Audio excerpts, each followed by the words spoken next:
Hello，我係 Wilson。Hello，大家好，我係貸款經紀 Choco。我哋今日咧就係要傾下最近大家比較關心嘅一個話題。加拿大嘅央行咧，大家都等緊佢睇下佢係升咧定係降咧佢個利息。如果佢佢唔 keep 喐住咯。唔喐，係啦，所以你點睇咧？全世界都睇好似唔明朗咯。如果可以加嘅，咁就係即係呢個市場有空間話俾佢聽啲嘢貴啦。調翻轉頭唔喐嘅先至最驚咯，所以先至更加幫自己要做啲嘅準備咯。係啦，冇錯，依家好似個個都喺度觀望，估下觀係啊，望中，觀望中喎，好似不過冇知乜鬼都唔做。係咯，好似之前3月嗰個樓市一樣，就係個成交量好似創咗新低啊！在隨與時間同時間嘅比較咧，同1年前比咧，我聽到好多做物業嘅朋友講咧，佢哋啲工作量咧就多，但係成交就冇咯。係冇錯。我有一個幾資深嘅地產代理朋友咧，就分享俾我聽，佢隔離屋間物業咧，post 成咗一個禮拜咧，就神奇地咧，收埋 offer 要賣樓咧，6月就搬走，係嚟緊2個月後咯，即係6月。係啊。OK。其實可以 indicate 到一樣嘢咧，就係咧有準備嘅人咧，有條件咧去做一啲咧決定咯。其實咧做 mortgage pre-approval 咧係一個幾好咧幫自己做準備嘅方向嚟嘅。假設今日我睇到一個物業超筍嘅，我想買，但係咧連我自己嘅承擔能力咧，我都仲喺度咧，要揾銀行好或者 lender 甚至乎 mortgage broker 幫手咧，咁就硬咗㗎啦。咁點解我話我識嗰個朋友嗰個隔離屋話賣就賣？佢 open house 咗好短時間，佢因為咧個物業真係好好㗎，無論係位置啦、坐向啦、間隔啦，都係咧喺市面上好難求嘅物業嚟嘅。咁佢好快地咧 open house 咗1日啫嘛，就咧即刻有咧 multiple offer，再加上好快地驗埋樓就已經搞掂啦。咁我就諗緊個買家咁犀利嘅咩？話晒嗰個物業雖然又唔係好貴，都要百幾萬㗎。咁如果佢冇做定呢啲咁嘅功夫，係咪個個買家都可以即刻 cash in 去買到一個物業咧？我真係有啲懷疑。揾我哋做一個 pre-approval 啦，咁我哋睇下你嘅首先 down payment 可以俾幾多啦，有幾多嘅流動資金啦，跟住睇下你嘅收入嘅情況。等我擺下傻啲先，down payment 有邊個想俾得多㗎？點樣可以俾少啲啊down payment 咧，其實你知唔知我哋最少可以俾幾多咧？唔俾就好啦。我又想喎，50萬樓下嘅部分係5%，咁超過50萬到150萬嘅部分咧就係10%。咁假如話你睇中咗一間80萬嘅樓啦，咁頭50萬至少俾25,000蚊嘅 down payment，跟住超過咗50萬嘅部分咧就係30萬啦，咁要俾10%，就係3萬蚊啦。所以 total 咧，你如果要買一間80萬嘅樓，你要俾5.5萬嘅 down payment。咁都 OK 嘅。係啦，仲有超過150萬，知唔知學咋？應該買唔到啲咩？應該買唔到啲咩？150萬啦！我自己最近見到好多人講列治文嗰啲新嘅咧，係咯 condominium 喺個商場隔離嗰啲打埋都唔止呢個價啦。就係 Richmond Centre 係啊，我今朝飲完茶經過嗰棟大廈，好似好靚喎，聽聞都成1000蚊尺。咁就係超過150萬嘅部分咧，就係要俾20%嘅 down payment。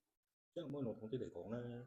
如果我想買嗰個物業咧係150萬樓上咧，就唔好咧用嗰個叫做咧有折扣嘅貸款都要20% 以上啦。係啦，而調翻轉頭咧，我哋知道咧一啲物業可以真係可以叫做低門檻啲入手嘅。咁樣咧就可以考慮下首50萬咧就俾5%先，而之後咧記住啦，由50萬打後至到150萬之間咧就俾10%先，視乎翻咧嗰個嘅物業價值啦。自己嘅承擔能力啦。但係通常咧，我哋建議個 down payment 咧至少係20%好啲，因為如果低過20%咧，你要買一個 insurance 啦，嗰個叫 mortgage loan insurance，咁就係你要有一個 extra cost。雖然你俾咗比較少嘅首期，但係你要額外俾呢個 insurance。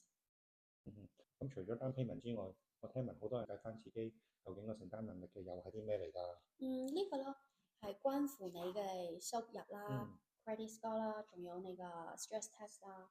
咁首先你嘅收入咧，通常情況係 lender 係要求at least 2 years 收入記錄，咁就係你要準備定近2年嘅 T4 啊。係啦。咁如果你有嘅，你可以基本上俾咗先啦。如果再有其他嘅 outstanding 嘅情況底下，我先至再同你一齊去解決呢個問題啦。係啦，我哋會視乎你工作嘅情況，你係做 full time 啦、part time 啦，或者係有其他嘅 investment income 啦。首先你有2年嘅已經好好啦。咁簡單啲，如果我哋遇到都有難題嘅，你揾啱人㗎啦。咁貸款經紀咧就專幫你咧喺呢方面咧做翻個文件嘅審批啦，盡量幫你一齊咧渡過呢個難關嘅。我都幫我朋友仔問下，佢首次咧喺溫哥華呢度想買物業啊，咁遠水落嚟到度住咗一段時間，老婆又中意，個女又中意，隻狗又中意，咁點會唔留喺度啊？係啦，其實 BC 尤其係溫哥華，始終係最好嘅選擇啊嘛。咁天氣又好啦，呢幾日天氣好。冇着個水鞋周街走定啦。總之啦，係一個宜居嘅城市啦。佢成日心目中想揾啲咧1兩房單位啊，大概80萬左右嘅。唔知道咧佢有啲咩條件咧先至可以咧做到咧佢個期望去買呢啲咁嘅物業咧？申請有幾樣嘢咧，我哋都要咧俾你知道啦。我哋需要啲譬如例如你收入嘅文件啦，咁你個人嘅信貸嘅記錄啦。咁除咗你個人之外咧，有時都要求到可能啲壓力測試喺個物業上邊啦。冇錯。咁再加上你都要留意，除咗話首期以外咧，咁都有其他嘅使費，譬如嗰啲律師嘅費用啊，或者咧嗰個叫做 property transfer tax 咧，做買家係需要支付嘅。係啦，冇錯，所以你又 extra 預咗一嚿錢去 cover 呢個費用啦。如果我依家俾晒所有文件你，咁你下次幾時揾翻我咧？1個禮拜後我幫你 follow up 啲文件，你覺得你有冇時間俾到我啦？好啊，梗係冇問題啦，咁靠晒你咯喎。唔咁客氣啦，我應該做嘢。咁我哋呢個頻道都係啱啱初創嘅，咁希望咧帶到一個正面嘅信息啦，貸款市場啊，無論係資訊啊、技巧啊，咁俾各位嘅。咁希望大家 subscribe 啊，俾個讚我哋啊，同埋俾個 like 添。係啦，我哋陸續咧去有一啲貸款嘅小知識，或者係貸款嘅最新嘅資訊，咁俾大家睇嘅。咁到時希望大家多多 follow 我哋啦。多謝大家。多謝晒。咁歡迎大家揾我哋做一個 pre-approval 啦。咁同下邊呢個聯絡方式聯絡我哋。多謝你哋支持啊。多謝晒，拜拜。Action。貸款知多啲。聽穩陣啲。貸款知多啲。供樓信。